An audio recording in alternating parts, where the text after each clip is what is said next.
I'll yield 2.5 minutes to a member of the committee, the gentleman from Florida, Mr. Ross. The gentleman from Florida is recognized for 2.5 minutes. Thank you, Mr. Speaker. Thank you, Mr. Chairman. I rise in support of this legislation on behalf of the American public that has had enough.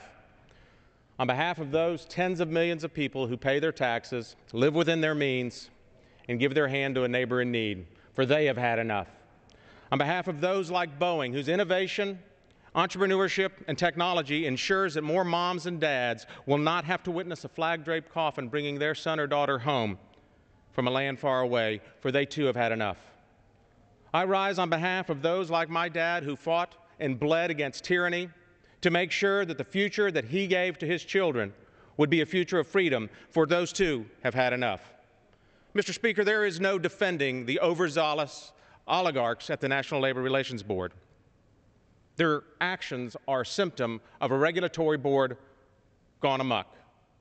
In fact, the irony of this is if Boeing wants to escape their reach, their jurisdiction, the only way to do so is to move overseas, which is contrary to what any of us want when we want jobs here in America.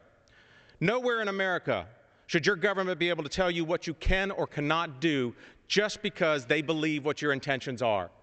Mr. Speaker, this administration needs to stop reading minds and start reading the Constitution. The Boeing decision is a vivid reminder that absolute power corrupts absolutely. And we could dismiss it if it were only an isolated case, but it is not. Americans have endured administration that fines American citizens for not buying a product, raids with guns drawn on an American guitar manufacturer for not shipping jobs overseas, and conducts aerial searches and seizures of American businesses without their knowledge, and orders federal employees not to speak to members of Congress. Mr. Speaker, free enterprise is not the problem, it is the solution. And Mr. Speaker, contrary to what the other side may say, labor is not the enemy. Labor is the backbone of the American economy, but both should be aware of a government that can tell you what to do just because of what you think. And both should be aware of a government that can tell you what to buy just because they think that's what you need.